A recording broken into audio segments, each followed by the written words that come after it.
April 2nd, 1931, in the United States. Dr. F. Bruce Russell, a retired physician, went to Death Valley in Eastern California to check out the cheap piece of land he bought a long time ago. He brought specialized equipment with him to reclaim and cultivate the desert, then began searching for water veins. His belief was that the existence of a well could help in developing a wasteland into a tourist attraction.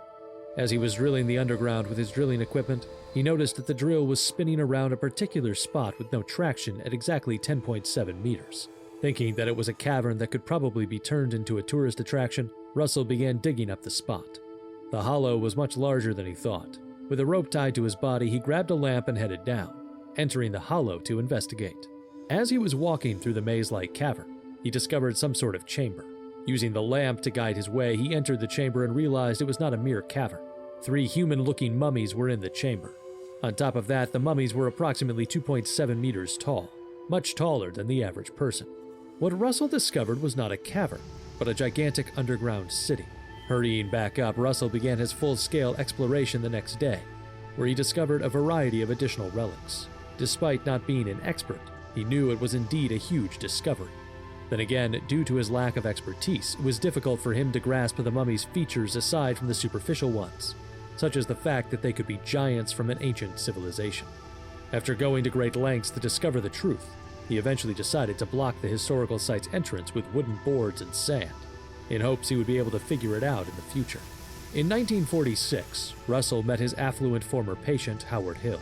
In the middle of their conversation, Russell deemed Hill the ideal person to help him unearth the underground city, thus proceeding to tell the latter about what he discovered 15 years ago. Russell even showed Hill some of the relics that he had personally unearthed. Hill, who was well informed about archaeology, realized that the relics were real. He then decided to start an excavation company with Russell. Their company, Amazing Explorations Incorporated, successfully attracted investors.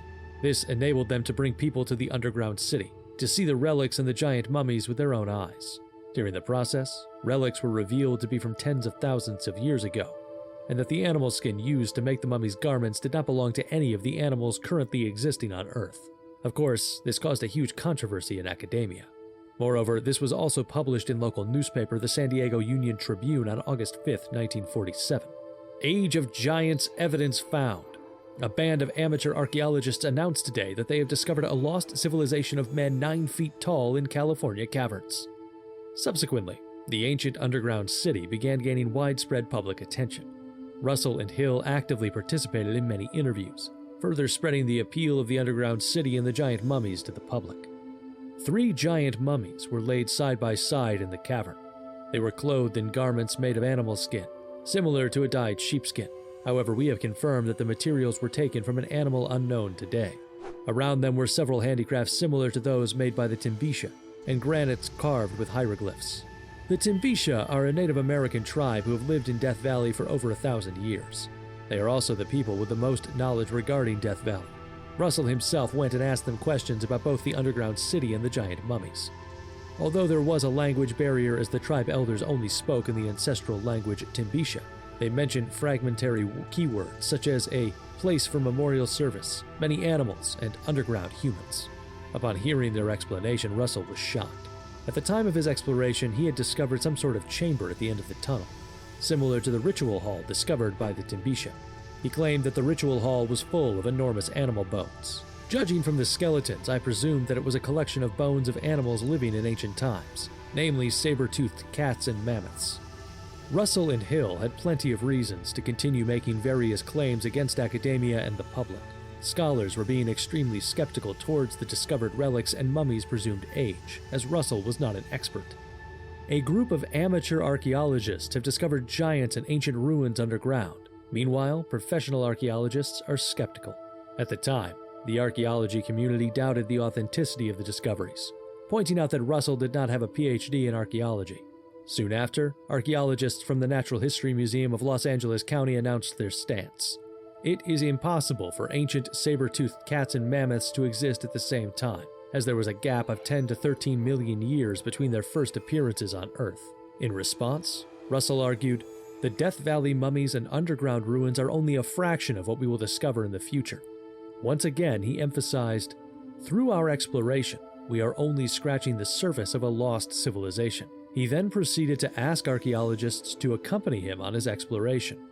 After being shunned by academia, Hill desperately tried to move the discoveries from out of the underground.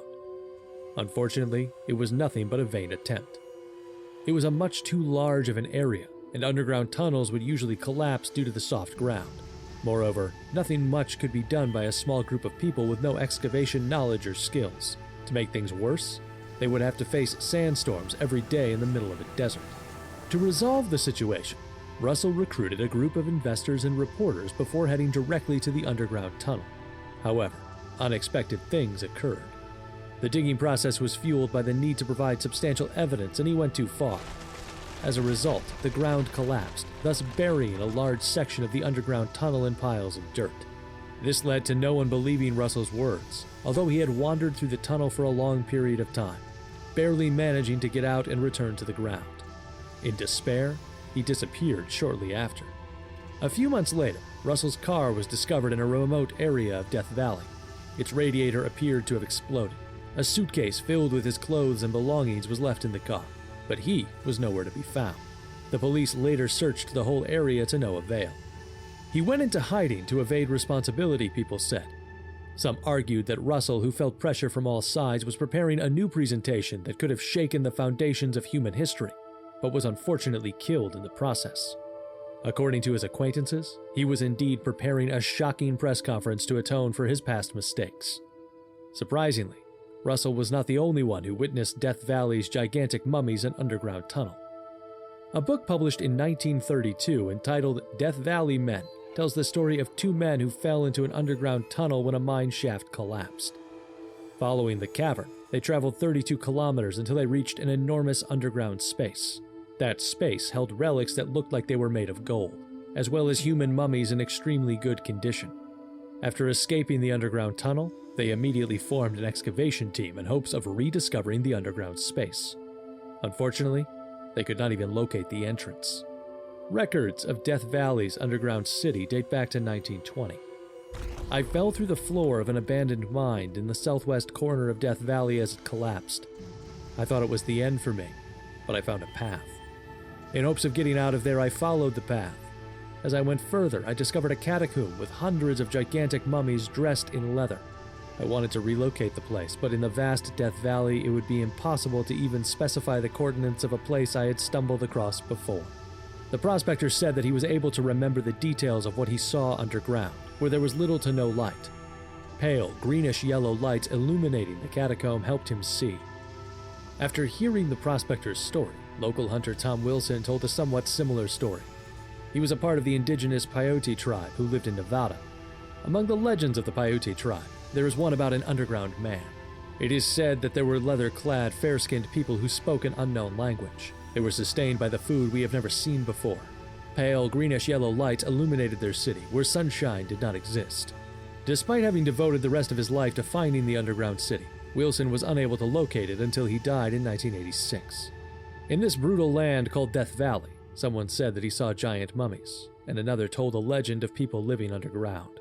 Although they were talking about two different things, they all had the same keywords: giants, mummies, and an underground city.